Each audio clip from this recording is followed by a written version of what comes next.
Good morning. My name is Uma Megeshwari. Here we have to discuss about the topic of interfacing requirements, that is the memory mapping, that is input output, and then input output map.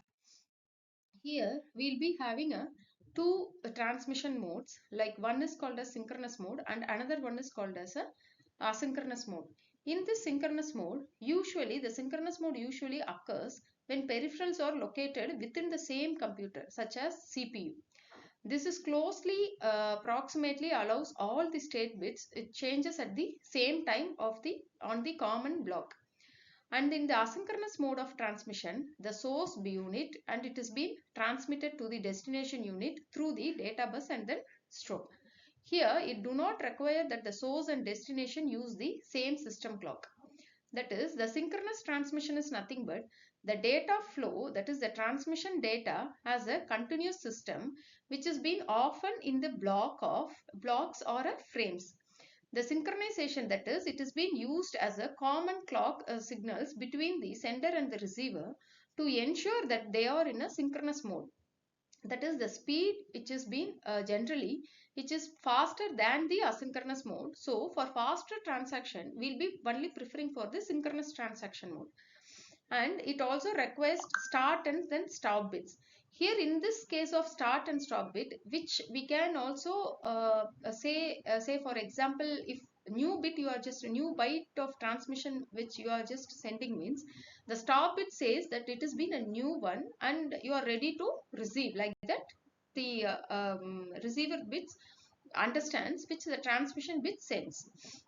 And the next one is asynchronous transmission. In this asynchronous transmission, uh, the data flow transmits the data in a discrete package, that is the characters or bytes. Here the synchronization uses the start and stop bits at the beginning of and each of the one. The speed is little bit slower than the synchronous one, and the overhead means overhead is the one which is a higher overhead because of due to the need of the start and then stop bit. Here the examples of this asynchronous transmission mode is like serial printers, modems, and then RS-232 ports, like that and all. For students project and all, we will be using for this RS-232 ports, which is a slower one. That is enough for the students to understand whether what is the bit which has been sending in this transmission end and what is it has been receiving in the receiver end, so that they can keep on just monitor what it has been happening.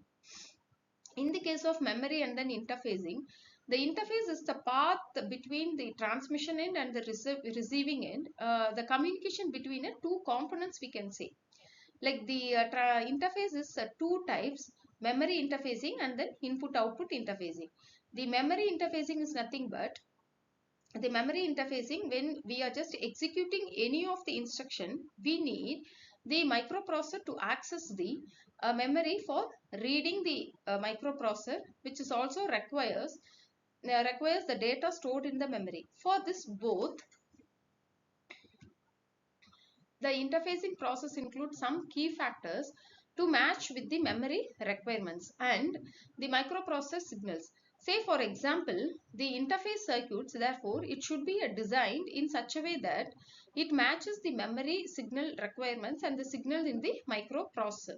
Here in the case of input and output interfacing, say for example, there are plenty of communication devices that has been which has been using in the case of student side and as well as in the application side also outside. Here in the case of input output interfacing, like keyboard, mouse, printers, etc.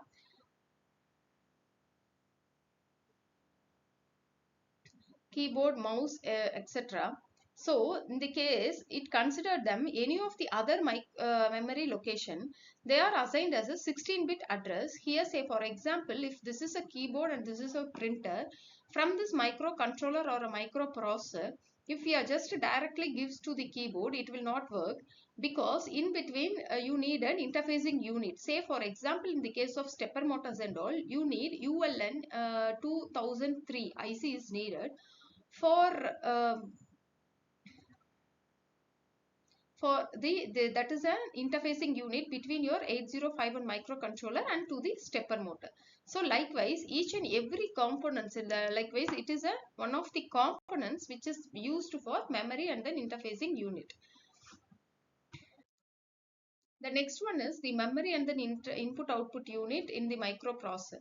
In the case of it considers like any other micro memory location, they are assigned a 16-bit addresses within the address range. That is, the address bus contains the 16-bit address range, and within the microprocessor by using the latches and the buffers. The type of the interfacing unit is called as an input output interfacing unit.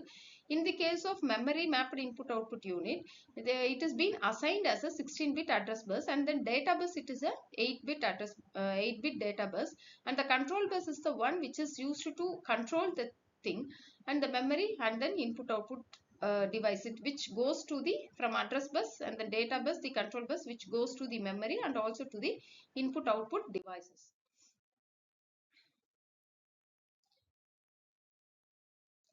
The memory input output and then input output mapped input output mapped input output devices. Here from the RAM, the device controller, and it also goes to the disk one. This is the classroom activity which is being done, and the assessment or the number of status bus in the 8085 or how many, and in the case of 8085 have a 16-bit register, what it is, which stack in 8085 is used, which is the stack name of the stack, what does MP speed depends upon, and in 8085 or the following statements are not true, and the coprocessor is an interface in max or minimum mode which supports the pipelining, which is to supports the pipeline. The status that it cannot be operated by direct instruction is which one? A, B, C and D. Thank you. We'll see the next topic in the next video.